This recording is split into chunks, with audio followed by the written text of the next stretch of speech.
afternoon, and good evening. Now you'll notice, second episode of the podcast, and I'm not in the usual space. I have a different background. I have a different, very expensive microphone that I can't afford. Who could I possibly be with? It's Mr. Tommo F1. Hello, everyone. How are you doing today, mate? I'm good, mate. I'm good. Thank you for Thank you for coming to my home and using all my equipment. No, it's good to see you, mate. Yeah, he's on my. To be fair, John, how long did it take you to get here, mate? Oh my god, like 3 hours, 2.5 hours. And it should have taken you about just over an hour. Just over an hour. So massive crash on the M25. You deserve it, buddy. Yeah, I deserve the equipment now. You do. I'm living here full time, guys. Just to let you know now. Yeah, Minton's out. Yeah, just walking me around with a leash. Lovely stuff. Great start to the podcast. We're already talking about taking each other around on leashes. Love it. Right, let's get immediately onto our meal deals before we jump into some weird rabbit hole. What have you got today with you, sir? Obviously, I was a bit late, so we had to go out and get mine as well. So I was a little bit blindsided as well. But we got a nice one. As some of you may know or not know, I am a vegetarian. I'm a vegetable. So I always get the feta and sun-dried tomato pasta with no mayonnaise. Beautiful. This was when I used to work up the city, that was a mainstay. Pretty much every lunchtime, I'd always get that. Drink-wise, I'd usually get a green machine. I'd usually get a green machine smoothie, but I wanted this. I got this because of the bottle, the Smart Water, because it's actually got the nice sport cap on it, so I can actually keep this as a bottle to use. Because whenever I'm driving, I don't have a bottle, so I'm gonna keep this. So, but I'd usually get a green machine, so I'm not that much of a pussy. And then I recover it. I feel with cheese and onion McCoys. Like, come on. McCoys are always decent. Come on, always decent.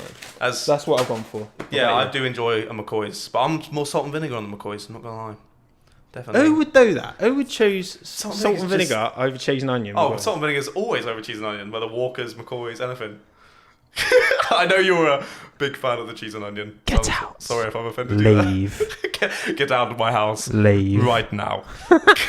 Right, I've got same Tesco as usual. Tesco's just the best place to go for meal deals, realistically. Isn't it? Mate, it's not. There's no question. It's not even There's a competition. no debate. Some people talk about like Sainsbury's. See, I can fuck with the Sainsbury's pasta, but the Sainsbury's sandwiches just aren't up to par. But the quantity is like in the main in Sainsbury's. The quantity of the main is tiny. Don't. Too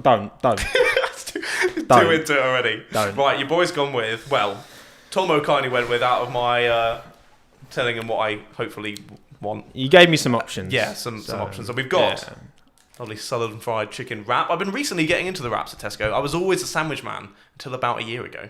So I feel opening like up my options. How many grams is that? Did it say? Like how big is it? Because I feel like they shortchange you with the wraps. I feel like they're not big enough. Doesn't say. It does not say. No. Isn't that against that should be against some kind of standard? I'm probably just blind, mate. But probably. It says per 100 grams and then per pack, so I'm assuming it's around 200 grams from the information on the back. But Brilliant. I'm Love sure it. they do underchange you for the wrap. But Yeah, of course they do. Alongside with it, Diet Coke, standard. What's your feeling on Diet Coke? Normal Coke, Coke Zero? Normal Coke, man. Oh, get the Diet. fuck Bro, out. if you're gonna drink it, you might as well go all in, mightn't you? No, because it just tastes worse. It just tastes a lot worse than normal Coke. It just does, mate. It's a way more like This kid has soft issues. and like man. sickly taste. Soft. Yeah, but that's like more of a hard hits you as soon as it goes in your mouth, like heavy, thick. It's because you can't handle it. I can't handle the sugar, mate. I'm too fat as it is anyway. I don't need that kind of sugar. Then we got the only crisp to go with for a meal deal, a Thai sweet chili. They are good. Occasionally I can go with the McCoys and things like that, but anyone that gets like popcorn or Doritos or anything like that is just a little loony. So I agree with chili. you. Sometimes I'll go, you know what? Hey, you won't like this. Sometimes I go with the Tyrrell's vegetable crisps. I don't mind those. Very nice. Well, it surprised me. Yeah. It surprised me there, mate. The fat man likes vegetable crisps. John eating vegetables? Never. No, to be fair, I've had like 3 days at uni, past few days, and no vegetables or fruit were consumed. So probably for the best. That's why yesterday I felt bad when I had a meal deal yesterday and I got fruit instead of crisps. That's when I know I've been. Sometimes I'll get pineapple chunks because I love pineapple. I rate pineapple. Yeah, but not on pizza. Highly. Not on pizza. No. Thank you. No. Thank you. Not on pizza. Pineapple's incredible, but it's sweet. Why do I want sweet with a savoury dish? This is what I mean. It's like putting strawberries in a calzone. It's like, why would you wouldn't do that? And it's like putting Nutella on toast. I know, are you going to disagree with me on that one? Why is that the same? Because it's sweet on a savoury thing. It's ludicrous. Why would you want something sweet? Yeah, but you can put jam on toast. I don't like that either. That's wrong. Butter and that's it.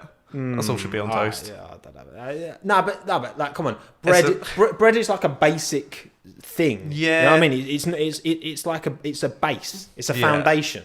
You know what I mean? I just detest Nutella. I don't mind like the chocolate spread. I hate Nutella. I hate it. It doesn't taste like chocolate. It tastes like nuts. It's grim. Nutty chocolate, yeah. That's gross, mate. It's gross. Absolutely disgusting. Right, before I just annoy more people We with my digress. terrible opinions. Can I start eating my meal deal? Yeah, mate, crack on. I was going to ask about, because you said about the vegetarianness. Yeah. How's that come about? I'm guessing you haven't been since you came out the womb. I'm assuming that there was some point where you chose to be a vegetarian.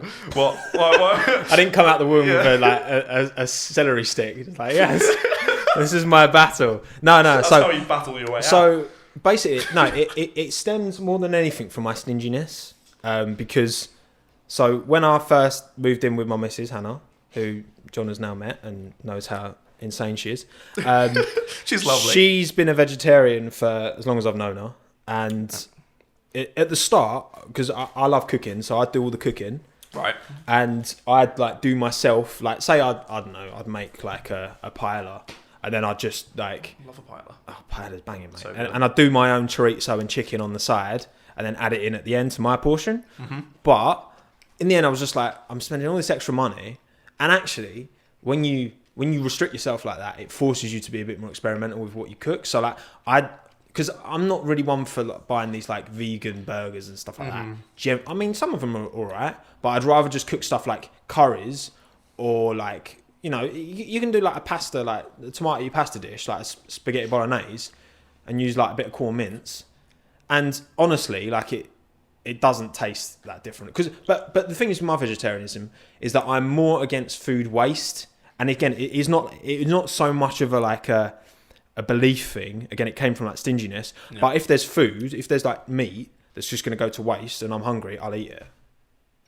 Because food waste I hate food waste. It angers me so.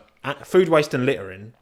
Yeah. Push my buttons. The two things are just completely unnecessary, basically. Totally. But yeah, so you're not one of those vegetarians where it's like, all right, it's more with the vegans where it's really like, look at me, I'm a vegan. I mean, I feel like I've become more. I feel like I've become more educated 100%. To the whole thing, but the reason actually, so I would still like occasionally, if there was something I really wanted that was meat, I'd probably still get it.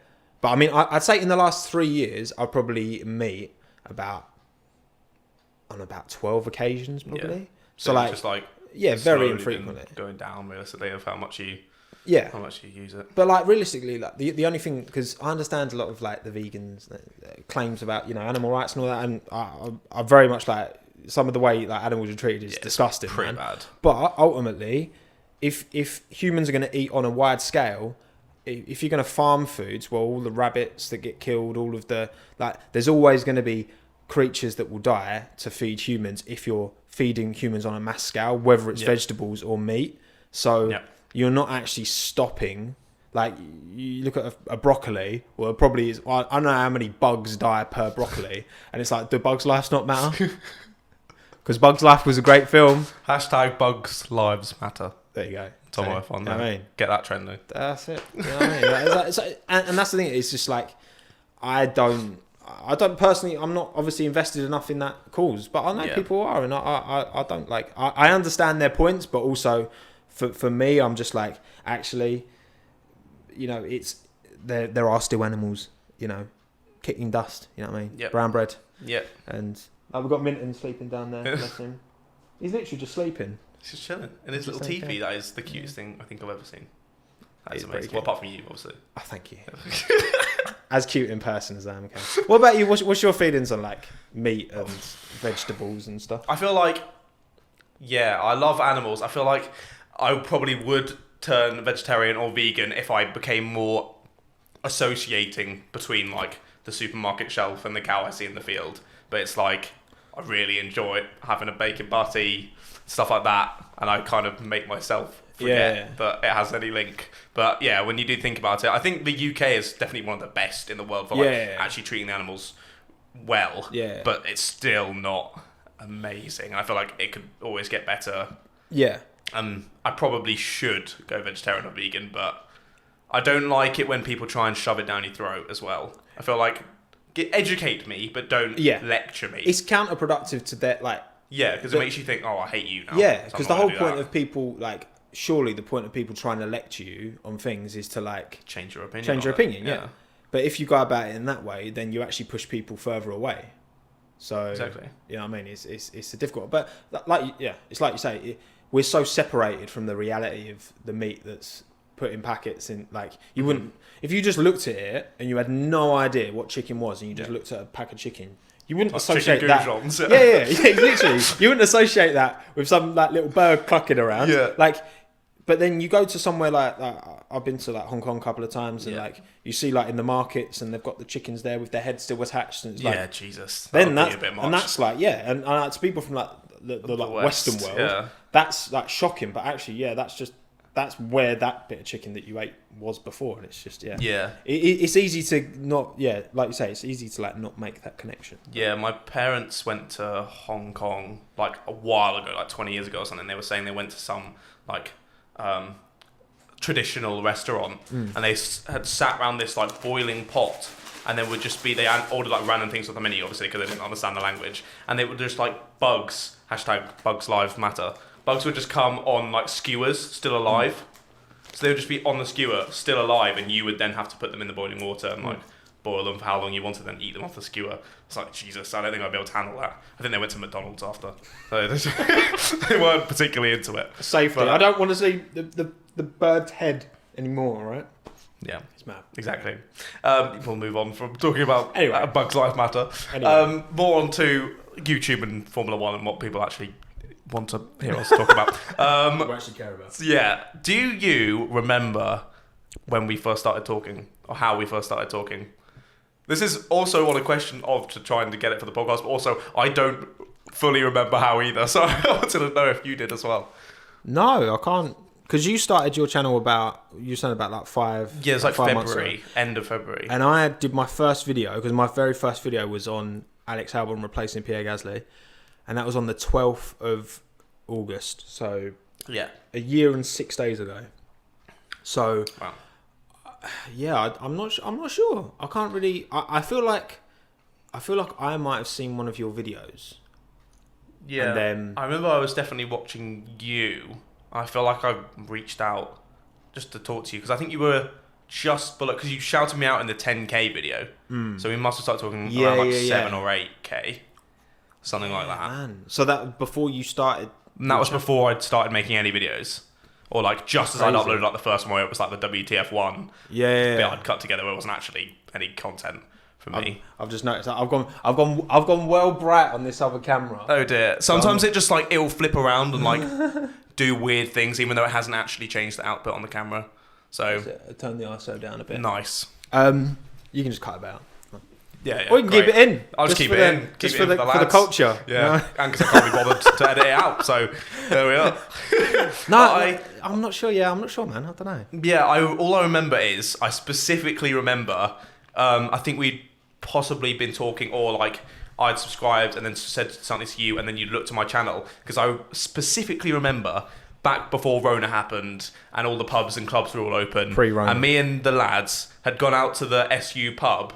And I remember I was like a few pints in, feeling pretty nice. And I remember I've still got the screenshot on my phone of Tommo F1 has subscribed to your channel. And I freaked out in the pub. I was like, guys, oh my God, this YouTube I watch, he subscribed to my channel. I was like, wow, this is amazing. Little did I know, in 6 months' time, I would be at his bloody house. It'd be here. Amazing. But yeah, I remember that specifically. I saw off my pint there and then as a celebration. That's mad. So. Man. That's sweet. Well, thank you. You've always been lovely to us smaller creators. Oh no, the thing is, I know how, I know what it's like to be frustrated about. I mean, like, look, you're on what 2? What are you on? 2.3. 2.3. Yeah, I made football content for 4 years and got up to 400 subscribers. So I try, like, that's when I say I understand the frustration and, you know, not growing and putting all the effort in. I truly do. And obviously, you know, it's taken me a lot of time and a lot of perseverance to get to where I am. But obviously, I know that it's not just about making good content. You do have to get lucky. Yeah. With like the algorithm. 100%. Like literally, I don't know, like a couple of days ago, my what video was it? There's a random video of mine that just suddenly started getting loads of views. One of my ones that it was like just over 100k, and it was, you know, you look at the graph on YouTube and it's just kind of it goes up and then it kind of layers off and then it just starts going up. Like, I'm like, randomly, why? There's literally makes no sense. No sense at all. Yeah, it just does. And that's the thing, like, so much of it is just out of our control. But the more eyes that you can put on different people, opportunity. I mean, there's loads of like really, really good people. There's so many smaller channels now, especially during Rona. It's like quadrupled. I remember me and Aldas talking quite like early on about I think I can't remember if it was a video we did together, and we were talking about like then there should be a lot more, like there's a lot of untapped potential in F1 because like football, for example, is saturated. Completely. There's so many people doing it. And yeah, it seems like kind of in the last, like you're saying, the last kind of, you know, 5-6 months, there's a lot of people who've started. Yeah. And obviously, you know, some I think Aiden's stuff is sick. His stuff is so, you can see where he takes his influence from. Yeah. And he will definitely go places. I didn't realise, if you click on his YouTube link on his Twitter bio, it goes to a different channel. Like a 1.5k or something with like decent 1k views, but he's just... I think he's been doing it. Yeah, he's been doing it for a while. That's the thing. He's been making content for a while, and like with me with my old channel, like I've been making stuff for a while, but now he's trying different things. Yeah, that's the thing, because there's definitely like if he keeps doing what he's doing, he's definitely gonna blow up. 100%. Yeah. There's a lot of one of the. He asked a question on Twitter. I didn't actually put it in, but saying about what were your favourite smaller channels. So I thought that might be fishing a little bit for his channel, but I would agree that his is one of the best. Yeah, anyway. I definitely think in terms of like he's got that unique, because that's the thing, like he's like super just like boom all his videos. His presentation, his editing style, audiences as well. Is very very good. Yeah, but as you were saying earlier about your football channel, I have that written down here. I want you to sort of talk us through what you've done in the football career, because I know on your Tom McCluskey channel. I pronounced that right, haven't I? Yep. Tom McCluskey. You got it right the first time. No one gets that right, honestly. So yeah, I saw on that you had some vlogs very similar, I thought, when I watched to Spencer FC. I remember on another podcast you were on, you were saying how he was one of the guys that you had watched before, I think. So I saw some similarities there, not only the fact that you were watching West Ham, but of sort of the style of the vlog and everything. What's your journey been like? No, that was like, it was a long process. So I started doing football stuff in like 2015, and well, like the first video I ever uploaded actually was a Rocket League gameplay. Nice. And then I was like, I got my season ticket at West Ham, because I used to live. When I was living with Hannah, first time we lived in Hackney, which was only like, our place was about a 45-minute walk from the stadium, from the Olympic Park. Yeah. So I just started making vlogs. I wouldn't make that kind of content anymore because it was like, I don't know, it's not my cup of tea. But I still feel like I didn't spend the whole game. It was more like, you know, the vlog, like you see like fucking DT and Troops and all them more. Like DT does the whole like recording himself. Mate, I don't watch anything to do with football, so yeah. Well, they're off Arsenal fan TV. People will know. Aren't they? Yeah. Arsenal fan TV. It's one of them, the guy where he always wears the red headphones. Yeah, that's Ty. That's Ty. Okay. Yeah, Ty. That's where my knowledge goes. But yeah, so I started doing that, and I knew I wanted to obviously I did it for a long time, so I knew I was motivated by more than just the views, because I wasn't getting any views, but I was still doing it, and that was good. Like, I enjoyed that, and I'd never edited before. I did them. I just was like, I just want to do this, and then I managed to get a opportunity through a company called 90 Men, who are like, what's that equivalent to? They're kind of in some ways equivalent to like WTF1. Yeah. On football, like Copper 90. Yeah, kind of. Yeah, like they're more traditional journalistic than Copper 90, but still. And they had this series where they did this thing called Fan Voice, and they wanted different fans from every club to basically vlog each match, and then send the footage over to them after the match. They'd quickly edit it together and put it out that evening. Yeah. Because obviously with football, like, it's topical. It's only going to be relevant. It's the same with F1 stuff. Yeah. Like, if you talk about... If you're doing the news kind of stuff. Yeah. That's only going to be relevant for a couple of days after the race, and then no one's going to care anymore. Mm-hmm. So it was the same with that.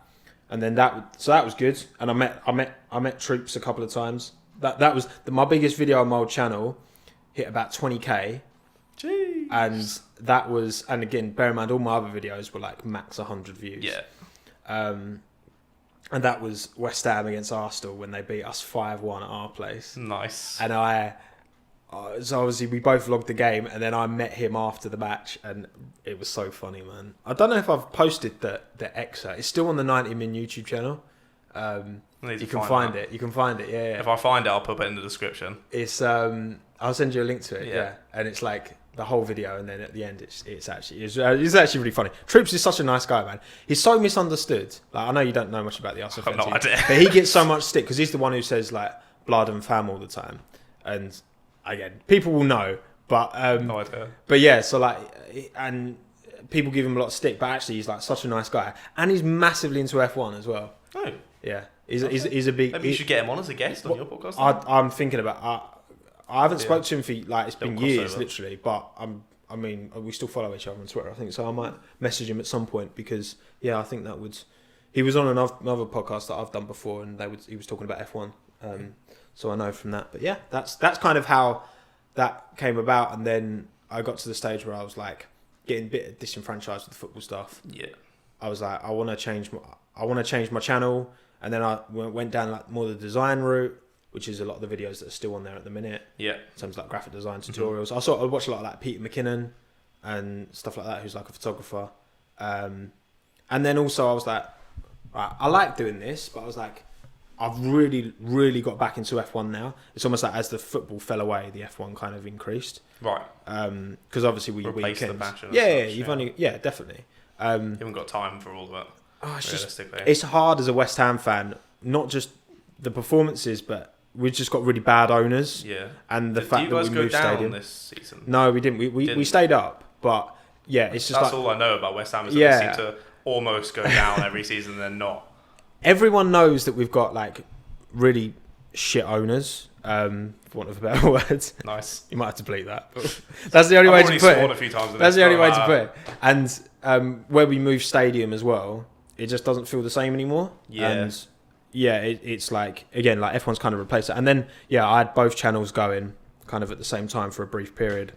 And then eventually, like, that Rich Energy video just started gaining views out of nowhere. Mm-hmm. And I was that was the first one I saw. This is my opportunity now. And then I did my prediction videos, which ended up doing really well. Yeah. That Carlos Sainz shout to Ferrari. Yeah, wow. Ricciardo to McLaren in January. No one else would have called that. So you got your crown. So yeah, that launched it basically. That's the very nice.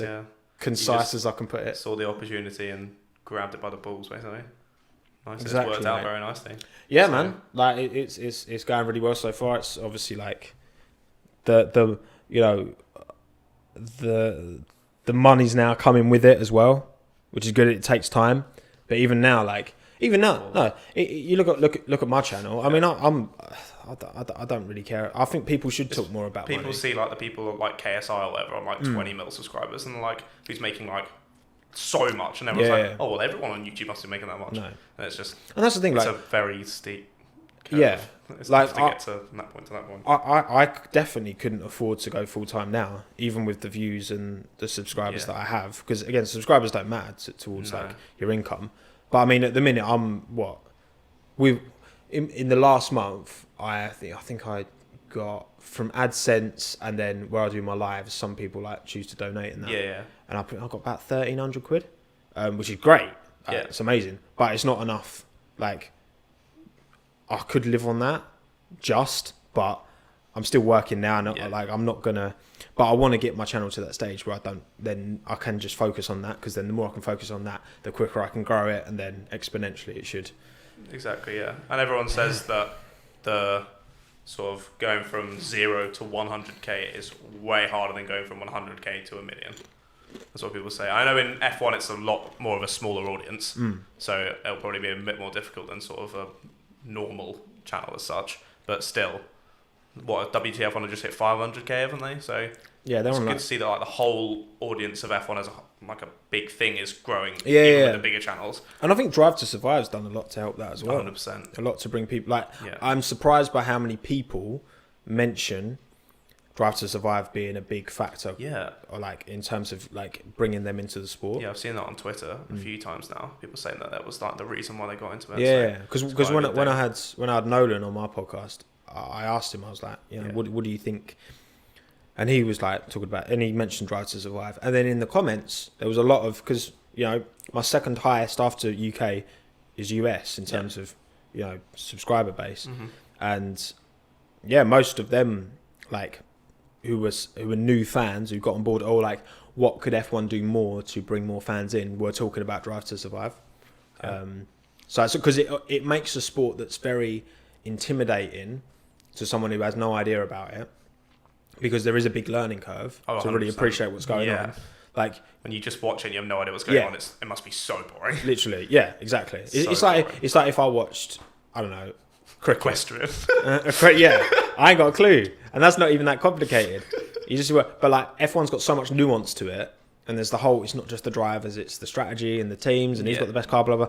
And there's you need something like Drive to Survive to almost function as that kind of stepping stone, because that gets people interested, and then they want to learn. But you need that to get more people in. So I think it's done.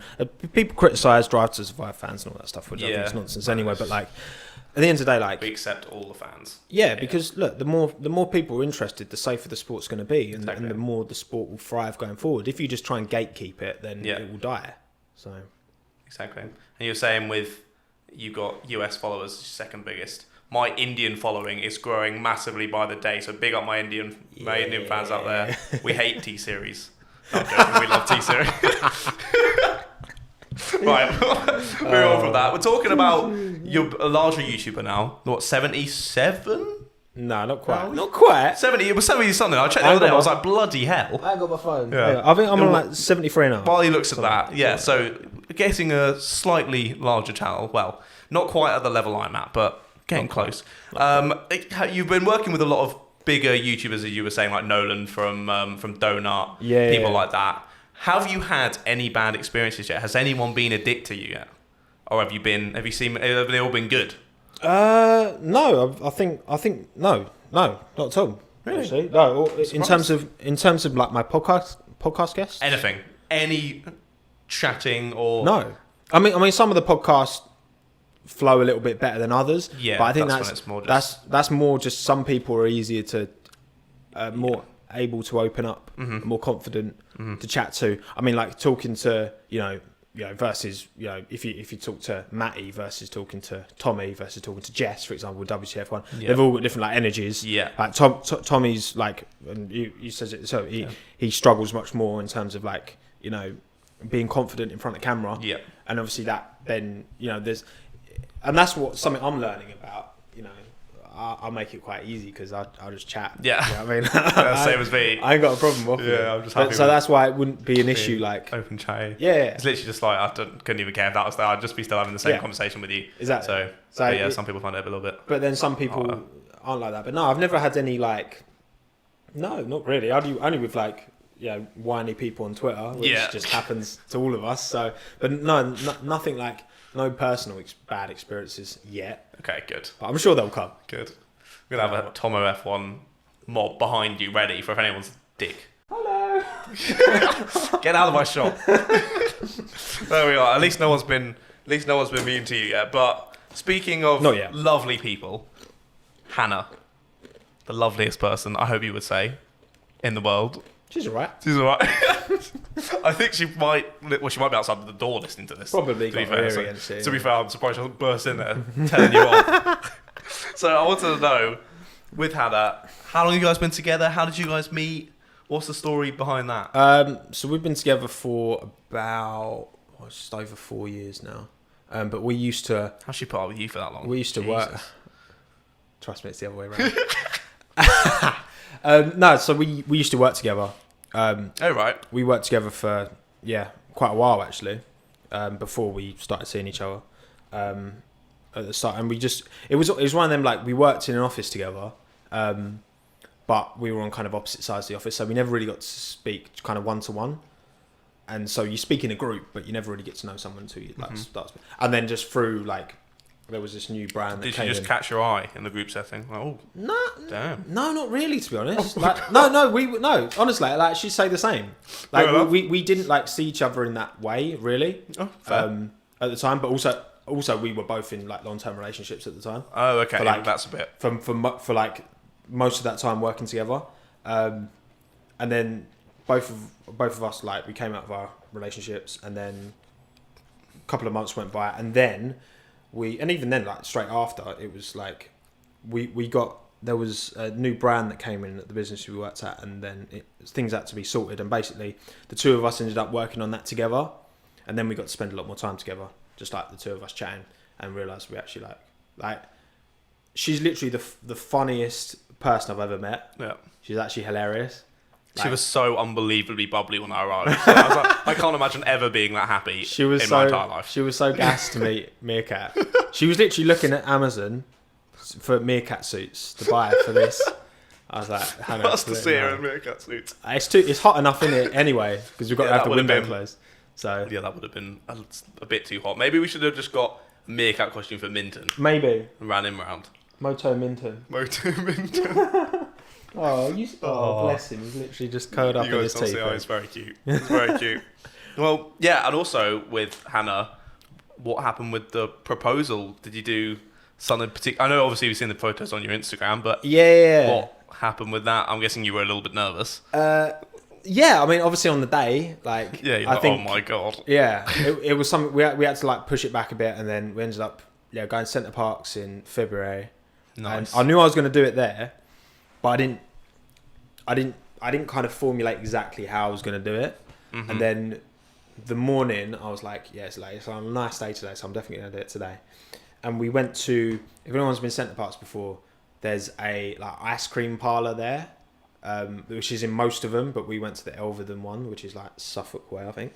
And we went there, and she went to the toilet, and we got some pick and mix afterwards. And when she went to the toilet, I put the ring in the pick and mix.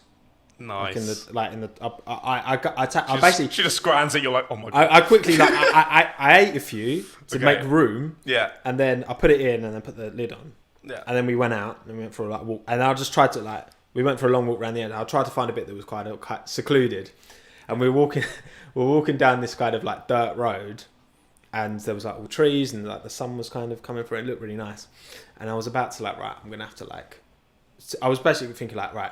Oh, Han, do you want to pick a mix? And that's how I was going to do it. I was going to hand it to her, and she'd open it, and then the ring would be there. And then just as I was about to kind of push her to one side to say, oh, do you want to pick a mix?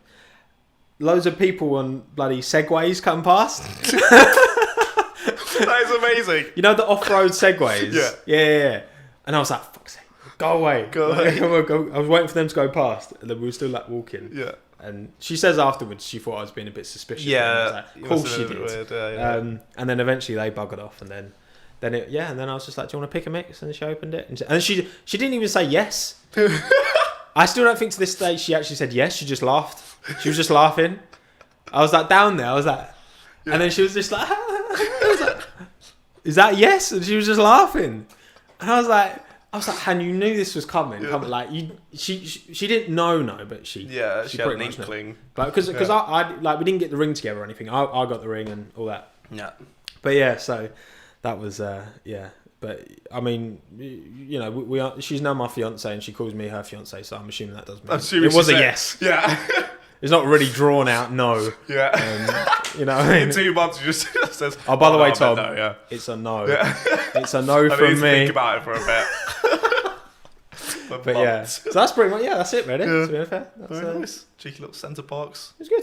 And she she loves pick and mix. Like, it's weird. Like, right. She's genuinely obsessed with. That pick is and an mix. odd one to love. Yeah, I mean, she adores pick and mix. So, it just felt apt. Felt right. You know what I mean? It felt right. It felt good. Very nice. So It's a cute story, mate. And you get the little rings in the Haribos, didn't you? Mm-hmm. So it's kind of like... I should have just put one of those rings in the actual box, because I didn't just put the ring in the pick and mix. Oh, you put the box in there as well. Yeah, because I didn't want it to like fall down and get covered in like that's sugar. What I was saying. If you put the ring in, she just accidentally just goes, just eats the diamond, chokes on it. Because it was quite a big diamond. I put my hand into my pocket. That was before Evie even got the big YouTube revenue. I was going to say, now Jesus. light work. Yeah. Don't even need this YouTube cash. Got a fat diamond like that. When's my ring coming? I'll marry Minton. Depends on the kind of ring you're looking for. Move on from that.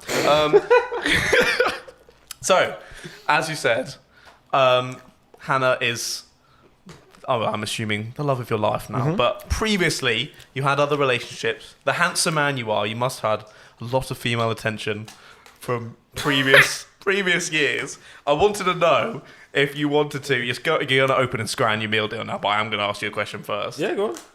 Do you have any embarrassing sexual encounter stories / what was your virginity story? I wanted to give you the open, in case you didn't want to say that specific one and you had a different one that you might want to enlighten the people to.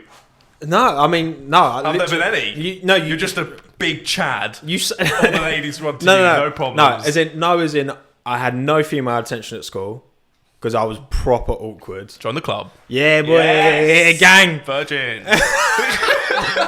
Oh, mate. No, literally, like, none. And then when I went to college, it was like a engineering college. Yeah. So there was no girls about at all. Yeah. And then at uni, I got with my ex in the first year. So that was literally it. Oh, simple. So there's no like there's no like stories of Tommo infidelity. You're lucky. Going around. Lucky. So no, it's been to be honest, I don't even remember my first time. Really? Genuinely. That's mad. Hand on heart. Mind if I ask how old you were? 18. Yeah, I'd have been 18. Yeah. Because again, no female attention. It was weird. So I was like, honestly, getting my first job changed me so much as a person. Right. Because I was so like, even when at college and that, I had really bad acne, which was massively like denting my confidence. Yeah. I mean, I've still on my driving license photo now. Jesus, it's like a boulder field, bro. Honestly, and it's like I only just renewed it as well, and they didn't ask me for a new picture, so I've still got the same fucking picture. But you get ID of me like 10 years ago. Spotty 17-year-old me. Like honestly, no, I was so upset because I was like, why haven't they asked me for a picture? But I had like no confidence. I was super like the idea of doing what I do now would have been absolutely unheard of. And then I got my first job. I was a lifeguard, and I couldn't find any work. You know when you're like looking for your first job, you got no experience, none of that. Yeah. I was like, right, I'm a good swimmer, so I was like, I'll try that. And then that, honestly, like earning my own money and like socialising with like new people. There was a lot of girls there as well, and I was like, honestly, I was like. I remember at the start, even like year 7, 8, 9 at secondary school, I was literally scared of girls. And I remember going through 100%. A phase, right? That kind of in between when I was like, I still am. I mean, they're all kind of scary in their own way, but like that kind of year 10, I guess, phase, maybe like year 11 when I wasn't quite scared of them, but then I proper like because there's simp, there's what's it?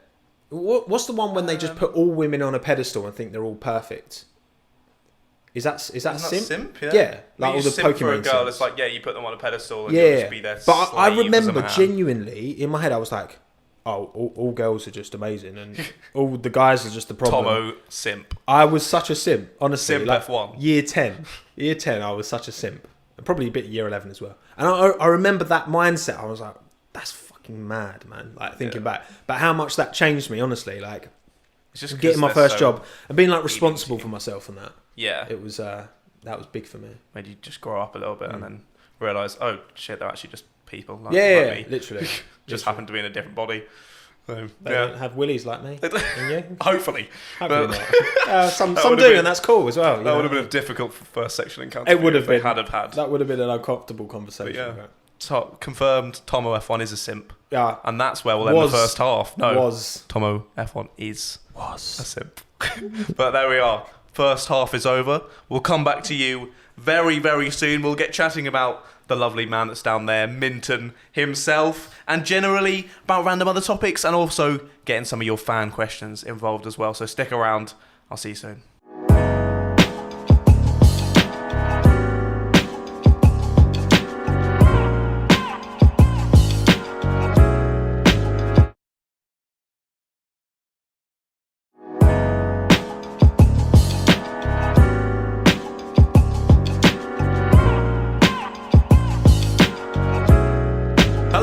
And welcome back to the ChatterBox podcast, episode 2, with Mr. Tommo F1, and we are joined by a lovely furry creature, and alongside him is Minton. Oh, good Hi, joke. Minton. So how are you doing? that joke format's never been used before. It's a fresh one for me. Oh, he's a bit tired. He's a bit sleepy. That was a good response to your joke. I think he wants to go back to his TP. Yeah, shall we allow him to go back to his TP? Cute little guy. He made little. You gonna make a little noise into the microphone? No. No, there we go. Mug me right off. Sorry, Minton, lad. Thank you. Bye. There you go. Yeah, Minton, lovely boy. How old is he? He is almost 2. Almost 2. So he'll be 2 in October the 5th. He'll be 2. Why did you end up getting Minton? Why that sort of dog? Was that your choice? Was that Hannah's choice? Was it Hannah. Mutual? So Hannah, basically, we end of 2018. Me and Hannah jacked in our jobs and we're going to go travelling for a bit. We'd saved up. Nice. So we did like Australia, New Zealand, Fiji, Hong Kong. And while we were in Australia, Hannah had been wanting a dog for ages. And I'd had cats growing up. Like, you have a cat? Yeah. And I was more of a kind of cat man. I'd had exposure to dogs, you know what I mean? I like dogs. I didn't dislike dogs at all. Yeah. And Hannah had been going on about getting a dog. And then I was like, okay, I kind of warmed to it. I remember we were in a hotel in Sydney, and we were talking about it, and we've been talking about it like loads throughout the trip, because we'd done like a 19-day road trip over just under 2,000 miles driving from like Cairns to Sydney. Yeah. And so obviously there's lots of time to chat. And yeah, we decided, okay, we'll get something else out. I was like, she wanted a miniature sausage dog. I was like, what about a Frenchie? Because I like French bulldogs. Yeah, that's probably my favourite French bulldog. Yeah. Mini Dachshund. And because I was like, okay, we'll get a small dog. And then as soon as I was like, okay, we can get a dog, Hannah had already had like 5 that she'd found on Facebook. She would have them ready for you to say yes. Literally. Yeah. And then, we got, and then she saw this, like, so he was one of 4.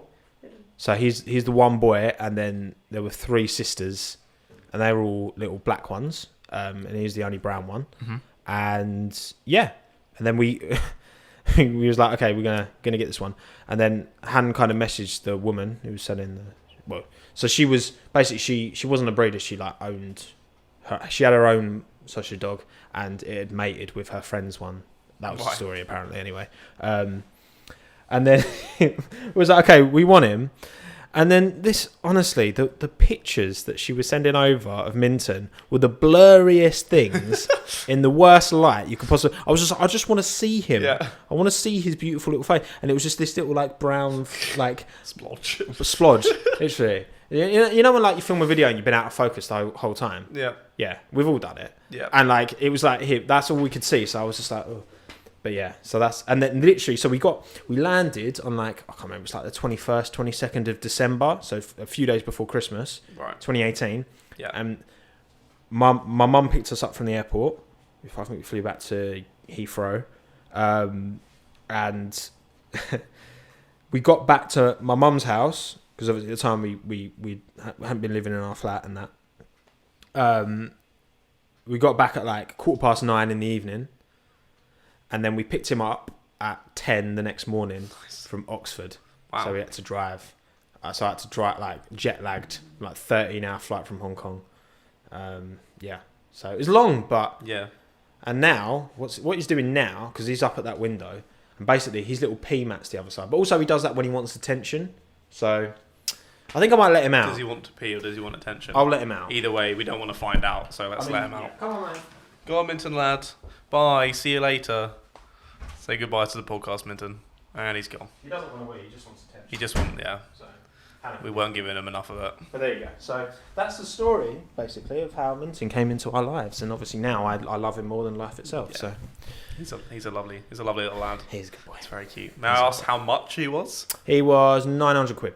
Oh, holy moly. 900 quid. Brian was 20 quid. Brian was 20 quid, mate. Off Gumtree. Hell yeah. What is he, a set of desks? I know, it's a weird thing. Is he a shelving unit? 20 quid Gumtree, I'll do that. Bob. He was old IKEA stock. Oh, bless him. Yeah, that's such a lad. Because he's like a desirable breed and that. And I wasn't particularly like, I'd have happily got like a rescue. I mean, the cats I used to have when I was younger were rescues, but obviously look, we've given him he's an amazing dog.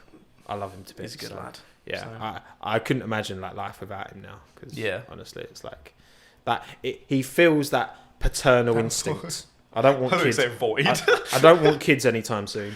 I'm more than happy with Minton. Yeah. So. Okay, good. I hope is Hannah on the same wavelength as you on that one? Okay, good. We're on the same wavelength on that one. So. Okay, good. She hasn't picked out 5 babies on Facebook already that she wants to. I mean, I would never like turn my nose up at adoption. One day, maybe.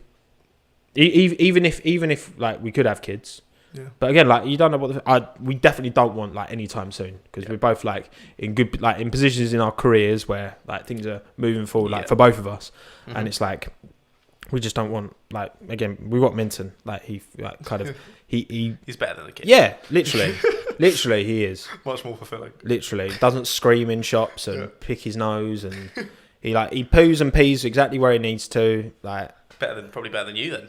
Probably. There's been a few incidents where it gets rid of you and just keeps Minton. Drunk incidents, that escapades, but we've all been there, haven't we, mate? Well, so. Of course. You were saying about you had cats when you were younger. What was your upbringing like? Are you from this area? If people don't know, you've said it before online that you're from Essex. I'm not outing. So I'm not doxing you. His address is the exact No, so I'm from Romford, which is kind of northeast London. It's technically part of London, but used to be part of Essex. Right. And it's part of it's a London borough now, like Havering. Yeah. So you've got Oyster cards and that. Where I live was supposed to be a London, but I watched this on I don't know if you ever heard a guy called Jay Foreman on YouTube, does like educational videos. He did a video about I know what you're talking about the constituencies of like London and how where I live was supposed to be in one, but all the posh people are like, we don't want to be part of London borough and like riled against it, so they would stay in Surrey. Because he mentions in that video about Romford. Oh, does he? So he specifically mentions. I know what you're talking about because he talks about like how that everyone in Romford thinks they're from Essex because it used to be Essex, but it hasn't been Essex since 1965. And the reason I know 1965 is because I always have to fucking tell this story because people are like, you're from Essex. I'm actually not from Essex technically. I'm from London. But yeah, that's where I'm from. But I live in Chelmsford now, which is like half an hour up the road. So you are in Essex now? I'm fully Essex now. But actually, it's up to get to central London because I live right near the station. Super and it's close. Like half an hour to Liverpool Street. So it's actually really good. It's even closer than me. Yeah. So there you are. Very prime quick. Position. Prime time. Especially with such a big time YouTuber as yourself. You're going to need to be close to London for that stuff. Have you gone to the YouTube space yet? No. Actually, no, I haven't. I remember because you can use that once you've hit 10K. Like 10K, yeah. I haven't. Obviously with COVID and all that. Ruffians like me are not allowed in quite yet. Not yet. That would be funny, wouldn't it? If we went there and they were like, "Sorry, you're not allowed." Yeah, sorry. Well, you can come in, Tommo. We know you, but you can piss off. Hopefully, I'll get my play button soon, and then I can just use that as. I'm literally if I get a play button, I'm just gonna be like, I've got every pub I go to. I'll be like, "This is my ID now." Yeah. Give me a free pint. Look at how relevant I am. I'm so woke. 21st century, 100,000 subscribers. A true man. But yeah, that's the plan. Growing up around Romford, normal school life, standard stuff. Yeah. Just like my parents were like, they lived in, my still in the same place in Collier Row, about a 15-minute walk from where Johnny Herbert grew up. Hence why I really want to get him on my podcast. You've never mentioned that before, I don't think. I've definitely mentioned it before. Has he? Yeah, I think so. That's my little claim to fame. Yeah, but yeah, I'd love to get Johnny on the. Because if you type in Johnny Herbert Collier Row into Google, it comes up with a tweet that he replied to someone saying the road down in Collier Row that he grew up down, and yeah, but yeah, no, it was just like my parents were like they were quite they were in their 40s when they had me, so they were a lot older. And I'm only child, so yeah. But when lonely child, yeah, I wouldn't have it any other way though. I don't know any different. Fair. I don't know what it feels like to have a brother or a sister, so I don't miss it because I've never had it before. I've had like both because my brother's so much older than me. He's like 8 years older. So I had a brother until like age of 10. Yeah. And then he was at uni and then moved out. So I've sort of had the best of both. It's quite good being an only child, to be fair. Yeah. You get so much attention. Yeah, I mean, I don't know any different, you know what I mean? Like, well, you just spoiled. But it's like, actually, I know loads of people who have siblings who are way more spoiled than I ever was. Yeah. You know what I mean? Because like my parents like I was. It doesn't depend on the amount of children. It depends on the parents. Yeah, because they're both like from the East End and that. So like they're quite like working class. Like I mean they when they first had me they struggled quite a bit like financially, but then obviously they were because they weren't young parents, they weren't going out and splashing all their money on stupid stuff. So actually by the end of it, like my mum's retired now and she's like very comfortable.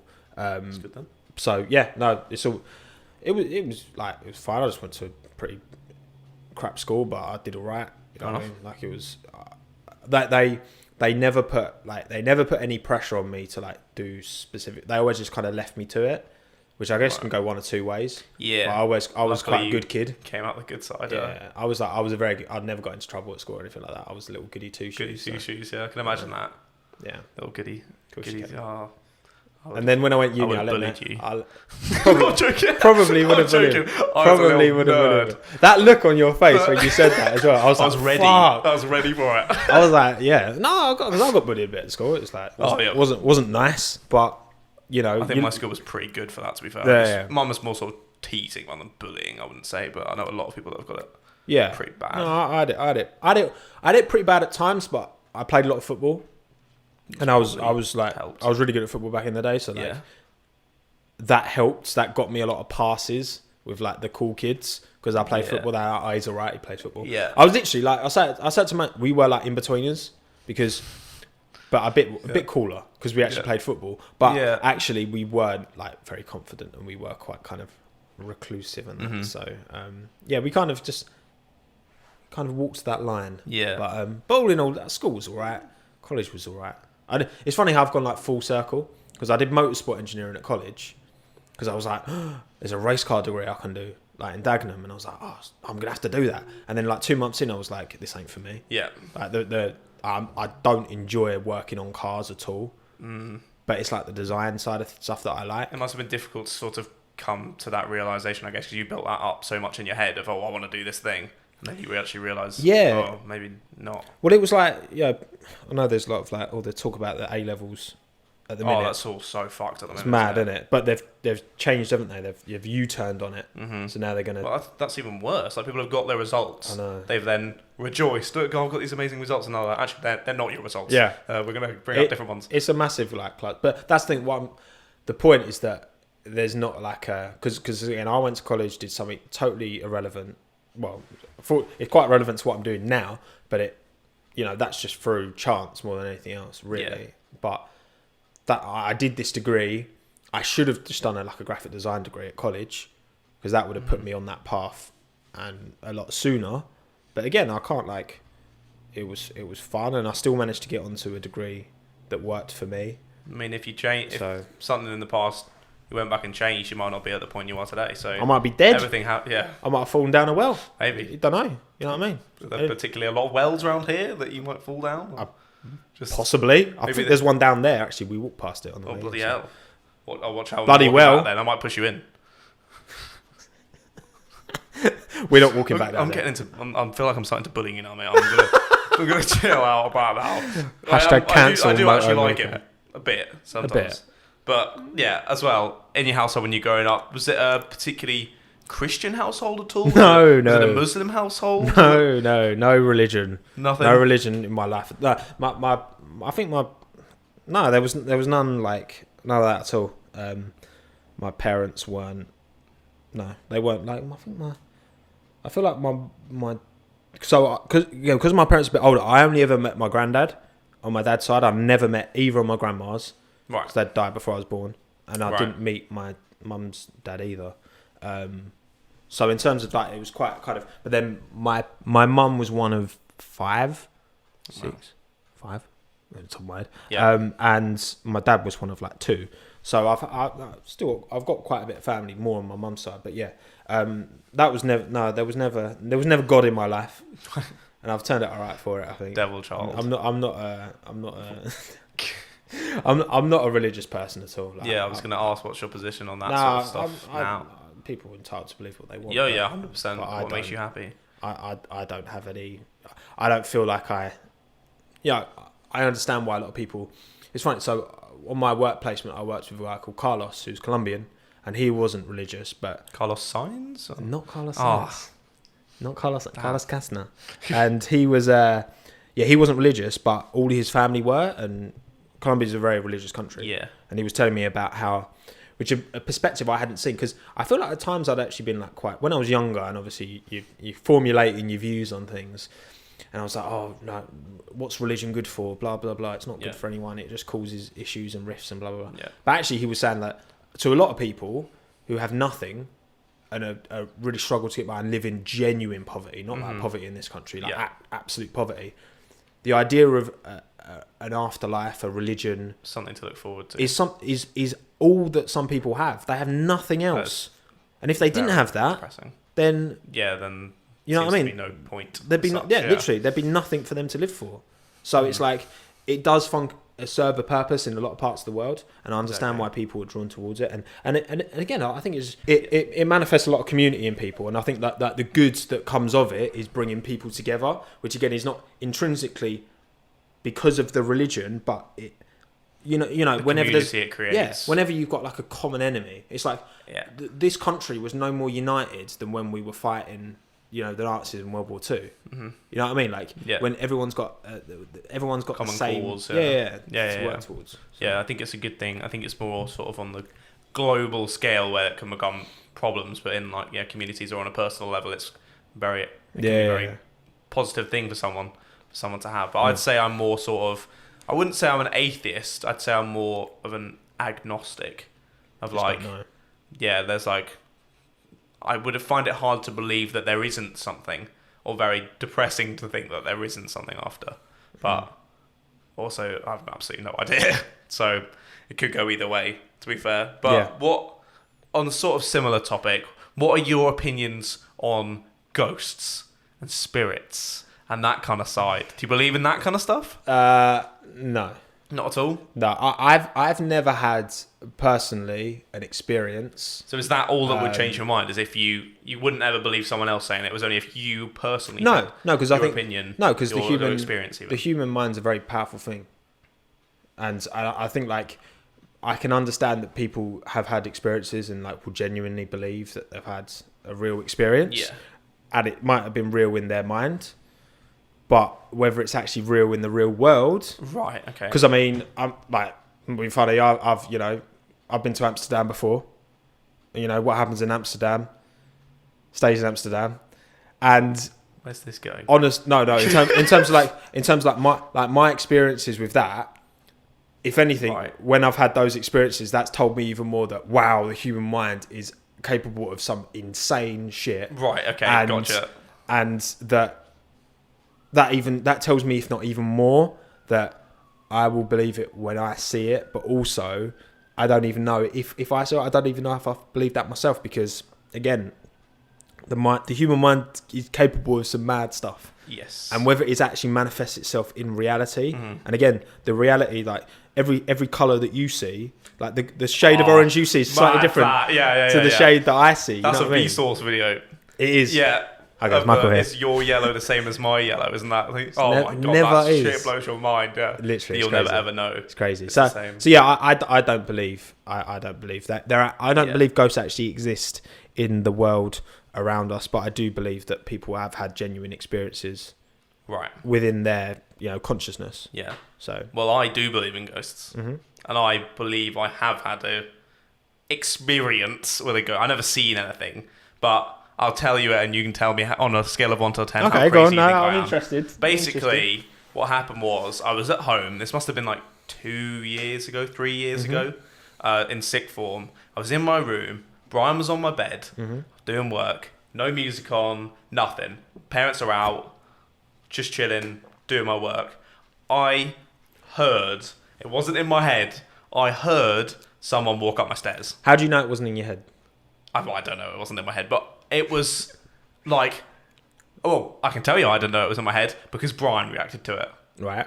So Brian looked around like someone was there, and I heard someone go up. It wasn't even like the whole thing of the steps, it was from like halfway up the steps up to my parents' side, and I didn't think it was a ghost at first. I thought it was someone in the house. I thought someone had broken in. So I grabbed the nearest weapon to me, which happened to be a tennis racket. So I ran out of my room. All right, Roger Federer. Just backhand him. Backhand the ghost. So I ran out being like, genuinely like, who's there? Like, get out the fucking house. Yeah. I would check around every room, like doing the Call of Duty where they like kick down the door. I was like, oh, there's no one in there. Like every room of the house, I was just doing that. Nothing there. Yeah. And then I was like, wait, what the hell was that then? And I started thinking about it. And I was like, oh my god, what the hell was happening? So, what do you think it was though? I don't know. That's why, because it's more like, it's not like, oh, I heard a ghost. It's more like I heard something that's unexplained. Yeah. It could be a ghost, but could just be like. So I've seen, I've never had. I feel like I've seen a UFO in terms of I've seen something that you've seen an unidentified flying object. Yes, yeah. Because when you say UFO, you think aliens straight away. Yeah. It's like, no, I've just seen something that flying that you don't know what it was very bizarre. I remember I was driving to Glastonbury, and it was you have to go like the middle of the night to get a good spot, and it took like 10 hours to get there because of the traffic. Insane. And I remember driving down. And it was on that A303, which is the one that goes past Stonehenge, but it was kind of before that. I was driving down, and there was a light, and obviously because it was dark, it's impossible to tell how close that light is to you. But the way it was moving, it seemed like it wasn't that high up, right? Like maybe like a couple of 100 meters up. Okay. And I was driving, and I was like looking at it, and I was like, "What? What is that?" And it was like, it was like again, it looked like it wasn't that high. Yeah. And then, obviously, I was driving, but I was trying not to crash. Yeah. And I was trying to keep looking at it, and it was like, and then it just like, I can't remember if it just stopped or just disappeared or whatever. But again, there's so many, like, I find it hard to believe that these things can't just be. There's so many things it could have just been a drone with a light on it. Yeah. Or something like that. Like, you never know. It's. We're never going to know these, and that's why it's so like, fun to speculate. Yeah, exactly. Because you're never going to truly know. But I don't think when you die, like the thing you felt that you experienced. What do you think? What's your best estimation of what that was? Do you think it's a ghost, someone who died and is still a presence, or what do you think it was? Because you said you believe in ghosts. Yeah. So what does a ghost mean to you? What do you think it is? Oh, I'm so uneducated in the topic. My mum is like properly into the whole like spiritual healing and all that kind of stuff. Like she'll be like, "Oh, your chakra's out today. Let me just fix that for you," and like hit a bowl and then hold it near me and stuff like that. Right. Yeah. So she's proper into that kind of stuff. If she's watching, I might have completely messed up everything I've just told you there. But yeah, she's into that kind of stuff. So she really believes in all that. And she was just like, I was just having a chat with the bloke in my room earlier. And I was like, who? She was like, oh, just this guy, Stephen or whatever, 47, died of a heart attack, blah, blah, blah, whatever. All that, like, yeah, like she says she's like spoken to ghosts before. Right. And that stuff like that. I'm probably going to sound absolutely fucking mental to like everyone listening, but I've got used to it now. And I do question her on it sometimes. I'm like, but what about this thing? What about this thing? She's really into it. And I just I used to be really into like ghost programs, like Ghost Adventures from the US. Fucking awesome show. So good. I was properly into that for a bit. And that sort of just made me think, maybe there are. I'm still sort of open. Rather than sort of, I believe in ghosts, I'm sort of open to the idea of them being a thing. But then that sort of, then people are like, how can you believe in ghost and an afterlife and not believe in Christianity? I'm like, because I don't believe there's like one bloke up there who's one geezer. Yeah. I just well, no, because I feel like I've heard too many stories of like, you know, I think like Jackmate did a video when he was like talking to loads of different psychics. That was a great video, and they was all just talking about a nan who didn't exist, and they were all going along with it. And it's like that's the kind of stuff where it completely messes it up. Yeah, for like if there is actually something that's concrete about it, all these people around it just trying to proven make money from it. Like you can't argue that they were making it up because it was a made up person. You know what I mean? Like you can't argue. So the fact that those people exist just tells me that obviously there's always going to be people who profit off of anything, but like, and if there are any genuine people, it's going to be hard for them. But see, I showed my mum that video, and she said, "Oh yeah, because he didn't go to the like official medium thing. So there's like a medium, like I don't know, guild, I don't know what you call it, of like mediums who are like certified or something. I don't know how you certify a medium. Are there 20 yes, you mediums? were talking to a real ghost there. 20 mediums that represent 10 I don't really teams. know, yeah. And the Roman Grosjean heads them up. But literally, yeah, I don't know how they know who's certified or what, or not. But yeah, apparently that was her sort of reasoning as to why the video was like all the people were faking it. So yeah, I could take from that what you will. Yeah, again, you're always going to get outliers, but yeah, Mummy Meerkat's absolutely mental. Confirmed. To all the people out there. Right, we'll move away from such polarizing topics. We'll move on to the fan questions. Oh, here we go. Final part of the podcast. Unsurprisingly, there were quite a few submissions for such a big ball. Such a big shot. Don't let that head go too big. It might go out of the room, mate. There's plenty of space in there. Right, so yeah, thank you to everyone that did send in questions. I got absolutely loads of people asking. I had quite a few about a certain man, Fernando Alonso, but I left quite a lot of them out. Okay. There was one I didn't write down that was about, I can't remember who said it, but I'll pop it on the screen now if I can find it, who asked about whether Alonso should give up on the Triple Crown at this point. Because didn't he spun out on the practice or something, and he just isn't looking And he spun good. in the pits, coming out the pits as well, didn't he? I'm sure he did. Yeah, so he had that crash during whatever it was. I don't follow IndyCar, so... Yeah, I only watch the road races. Yeah, so like, he said, hasn't he, that he's not going to do the next 2 years. He can't with Renault, I don't think he's allowed. He's already confirmed that, so... Yeah, I mean... Then he's going to be a bit old for it, you think? I think, you know... Because how many drivers... So, what's it? Graham Hill won the Triple Crown, didn't he? He was the first. Yeah. And then... Was there one other? I think... Was it... I don't know who else. I don't know either. I'm not sure who else, but... people will be commenting immediately. How did you not know it was Philbert Hilbert? I mean, look, Alonso will always have, you know... Well, just to talk about Fernando, you know, my issue always hate him now. My issue always has just been the no smoke without fire. There's always been issues wherever he's gone. Yeah, and you can't exonerate him from any responsibility in that. Now I hope that now he's a bit older and he might have mellowed a bit more. I feel like he seems to have done. He was still piping off at Honda. And that was only a few years ago. GP2, like stuff like that. For example, just take that as an example. I understand, Fernando, you're frustrated, but that does so much damage. Like outside of him, that basically broke the relationship off entirely. Yeah. Which you can argue might have been a good thing, but ultimately, that causes real consequences for other people. And I just think, like, yes, look, most drivers are self-centered. Yeah.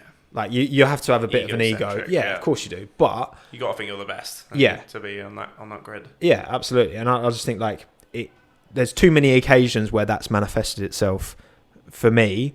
But no doubt he's one of the greatest of all time. Yeah. Honestly, I genuinely I would comfortably put Fernando top 10 of all time. Oh yeah. Like in terms 100%. Of ability, for sure. Well, did you see the AWS top 10 that came out today? He was on it. Where was he? How was Jim Clark not on? I'm sorry.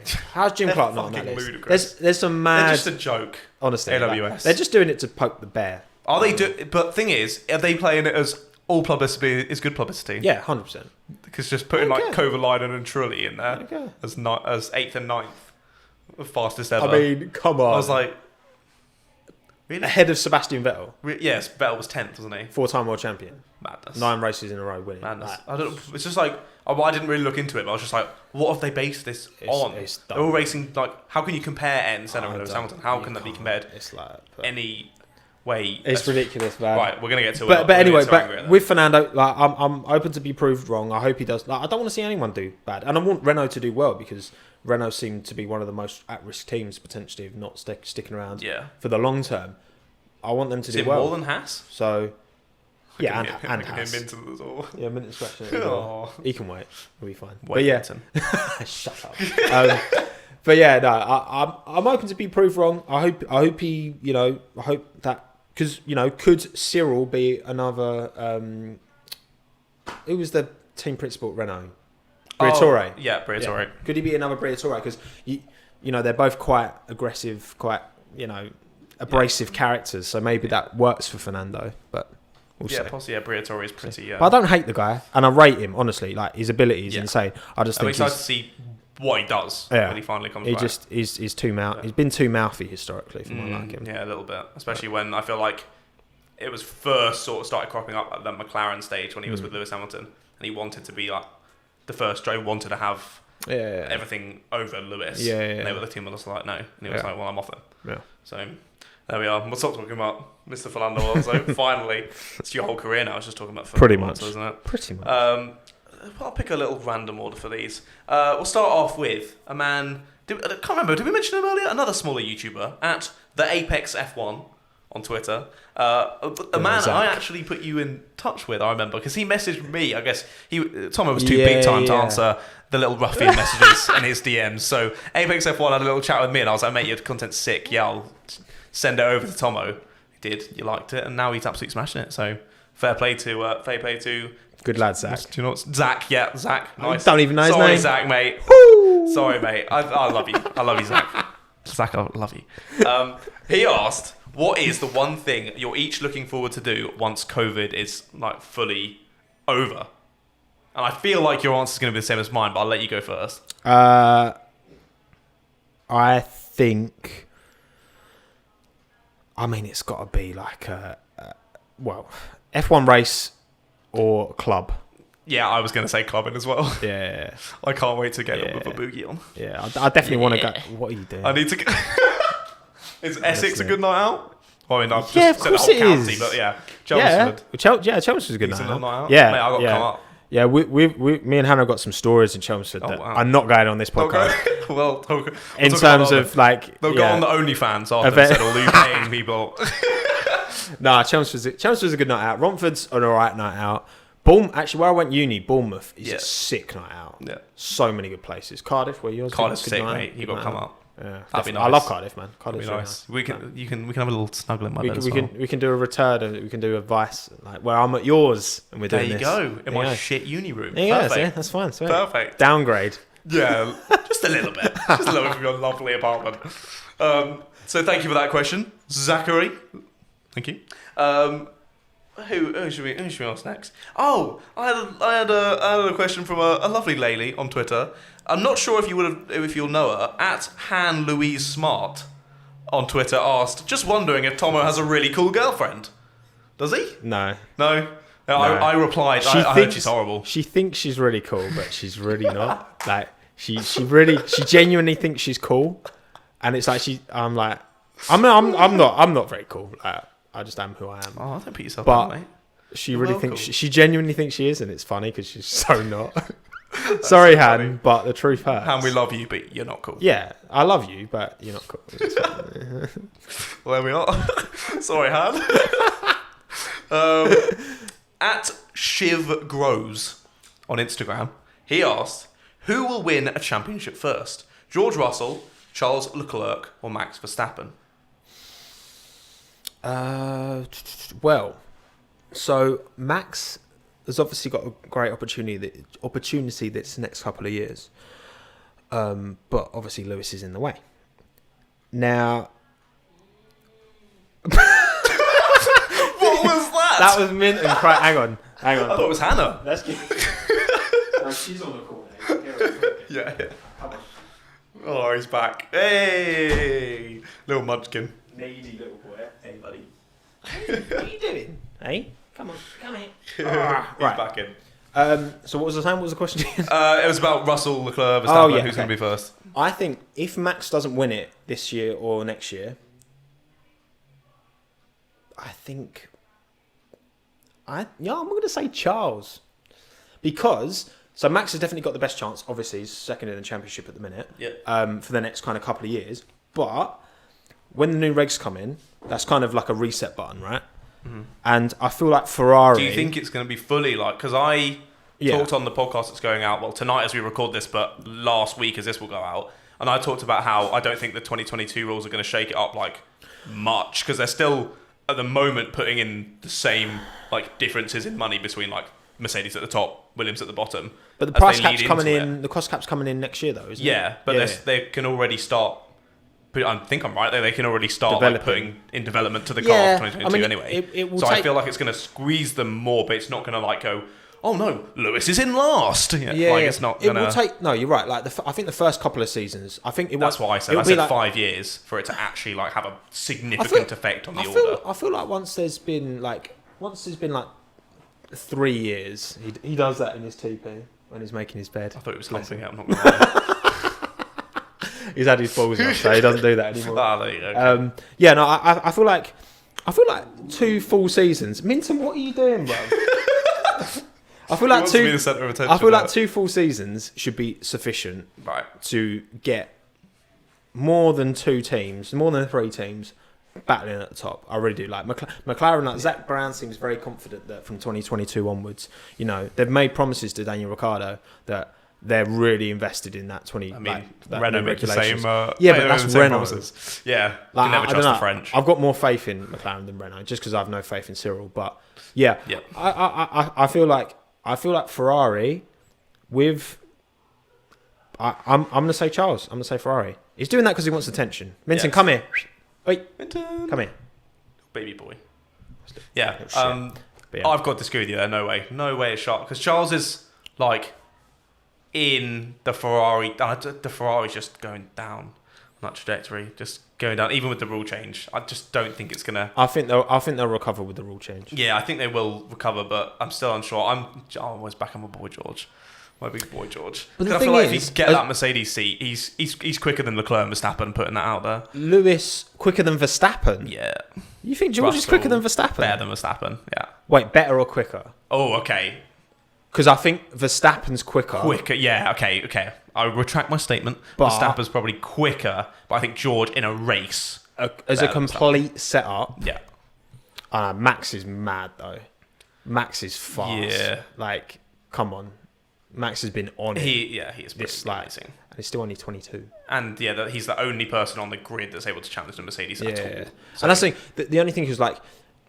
Yes, George, I rate George. Trust me, I rate George as much as you do, George. But Lewis ain't budging for another. I see Lewis in the sport in 5 years' time and still competing at the top. I think he's using, because we have that thing at the moment where he's like, well, I'm not sure if I'm going to sign my Mercedes. Yeah, I feel like he's just using that for leverage for the money. Of course he is. Yeah, come on. Something. I think he's going up, because if his one before was like 40 something mil, I think it's going up to like 50 something or even like 60. And that's the thing, like Lewis is 35 now, and because he's Minton, stop.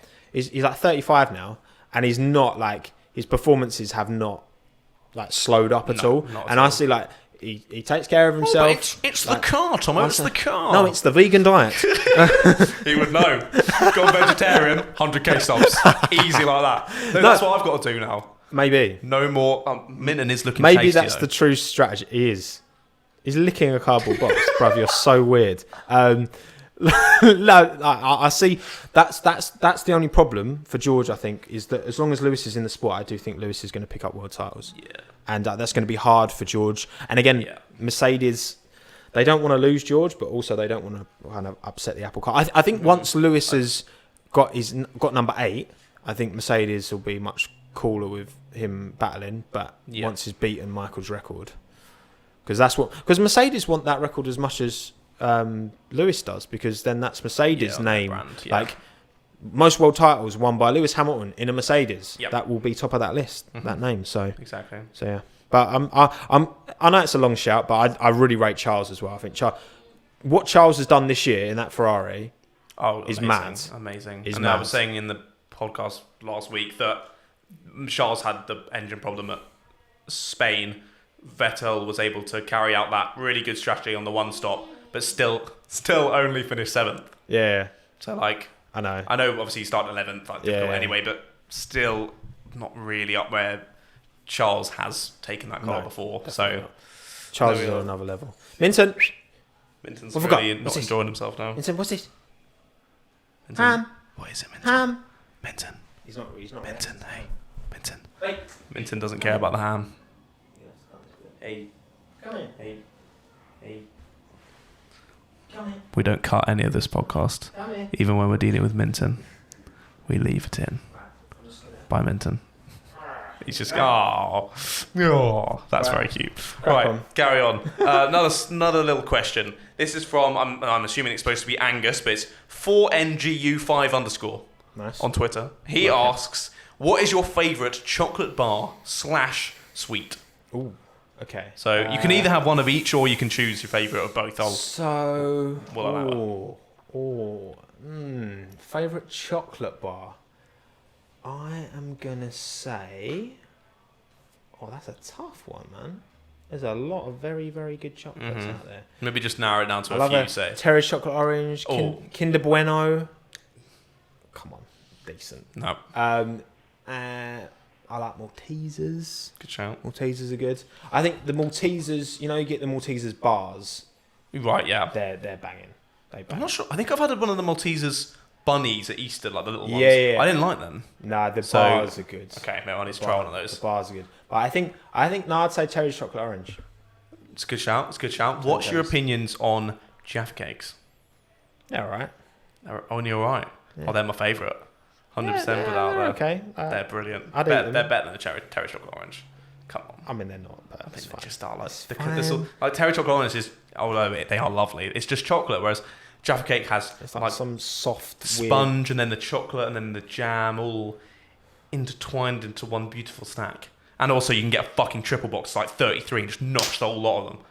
Yes. All right, big lad. Chad. To be fair, I remember once that I ate a whole Viennetta in one sitting at uni once, which nice. I definitely struggled afterwards. It gave me a bit of a tummy ache. Just to move. Yeah. Nice. But it was good. Good. Viennetta's a great ice cream. Beautiful. We've got 2 more questions left. One more serious and one more silly. Which one do you want first? Serious. Serious first. Right, so from at OMG, it's Kyle.3. So KYL.3 Kyle. You guys all have very lovely usernames. On Instagram, he asks, how does the pressure of being a YouTuber affect you, if at all? I don't like. I feel very like motivated in myself to put in the hours. To obviously, I know that if you don't play the YouTube game and don't upload at a certain frequency, blah blah blah. Like my understanding, as long as I'm uploading at least once a week, then the channel's not gonna cave. Disintegrate. Yeah. And I've got a very I feel like for my subscriber number, I've got very engaged. Like I get a lot of views very quickly. Yeah. I mean I think my Husky video did like 5k in the first hour, and it's like compared to other channels that have much more subscribers, I do have a very engaged audience, which is great. And that, where I'm. Yeah. So in terms of pressure, no, I don't really I put pressure on myself, but it's more just like I really know that this is what I want to do, because my whole thing, in terms of goals and stuff moving forward, it's always been for me that I just want to be truly fully independent. So the first step of that was going freelance. Yep. But you're still doing work for someone else. You've still got clients to please with your work, but it's a step away from working for someone else. You know what I mean? It's a step in the right direction. But then YouTube will hopefully eventually allow me to then just focus on completely. I'll make what I want when I want and get paid to do it. And that's always been the end goal. And it wasn't always I'm going to do that through YouTube. It might have been like making my own like brand, like creating a product, creating like more products, because then people would just buy it. Yeah. And rather than creating stuff for a client, because I thought one stage, where obviously my design background, I feel like maybe setting up like a design agency, but then you've still got corporate clients who come to you and have stupid, like I've worked in that, man, for years. That's why I'm grateful that I've had the work experience that I've had before I come into YouTube, because honestly, like I love doing this, and this is so much like with the work experience that I've had, and I've worked like good jobs. I've been very fortunate as well. Like I've had good positions and that, but yeah, I'm kind of, it's still very like, I'm still like, wow, this is mad that this is even happening, because I'm actually earning money from this, because it's just doing stuff that I would be doing anyway in my spare time. Exactly. So yeah, I don't feel too much pressure at the minute. And honestly, like once I get to 100k, I just want that plaque, man. I really want that plaque. Yeah. But once I've got that, I don't really care what subscribers I go to. I'm not like, I need to get to 1 million or that, or 200k or whatever. I'm just like, sort of like, I'll get the plaque and I'll be like, sweet. As long as people are still watching, then it's all good. You can use, I don't know if you ever heard of a guy called Jack Sucks at Life on YouTube. Yeah, I've heard of him, but I don't. Did a banging video a few weeks ago of how he managed to get a diamond play button off the YouTube page. He just bought one for $3,000. He has like 1 million subs. Yeah, he just bought one because there was a loophole where if you like have like a damage play button or you want another one, you can just go into the website and you like email someone and they give you a link to buy it. And someone else found out if you changed silver to gold or to diamond, it would just take you to the page to buy those as well. So then he bought one, but obviously to get it through the people, he had KSI on the back to make sure they went through. I think I saw that thumbnave actually. That does ring a bell. Yeah. It's a good video. But yeah, you could just do that. Once you get the silver one, then you just buy a diamond one. There you go. Have that on the wall. Do you want a diamond play button? Yeah, he does. I think there's got to be a Minton second channel, third channel. Minton play button. Yeah, I like that. That'd be perfect. Get Minton to 100k. I like that. That's what I'm pushing for. And then final funny question at Sam O'Gara 4 on Twitter. He said, "What's your go-to karaoke song?" Labyrinth Earthquake. So to finish off with the funny question, at Sam O'Gara 4 on Twitter, what's your go-to karaoke song, Tommo? It's almost like you've already asked me this and we just have to re-record because the camera's died. Labyrinth Earthquake. Well, that's an interesting one. Yeah. But no, that genuinely is. I thought, not playing on his age or anything, but I thought you would have gone for an older one than that. No, because I always go to that song just because when that came out, I think I just started uni. And that is mad that you just started uni. I was literally a child. It's a... Fuck off. And oh my god, I love that song. It's such a banger. That's a good song. That's a good tune. Mate, that's like, yeah, that's my like, if that comes on and I'm in a club, I'm like centre of attention. Nice. In the middle of the dance I'm floor. up on the stripper pole. Oh, nice. Like, I've done that before. Stripping, I hope. With that, maybe. Right, I need to be there next time. Hopefully, there's no video evidence. But yeah, that song just for me. That's just. I mean, obviously there's loads, but yeah. That song straight away. I'm just like, yes. I've only ever done karaoke properly like once, like in a pub where me and my mates were on a pub crawl and we went in and there was like karaoke already going on. So obviously we're pretty pissed already on a pub crawl. All right, yeah, go on, do it. And me and my mate went up and did Toto Africa. That was a banger. I get the rains down in Africa. I'm sure everyone in the club was loving. I like a bit of like Frank Sinatra. That's good to sing along to. That is cheap. That's a bit more sexual. Yeah, exactly. There's nothing wrong with that. You know what I mean? It depends on my mood. Very nice. I'm feeling seductive in the pub. As you go to.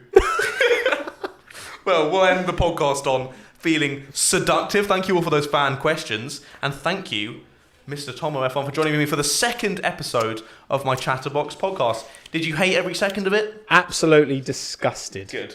Yeah. No, it was a pleasure, mate. Yeah, and it's lovely to finally meet you. You're taller in real life than I imagined. Really? Yeah.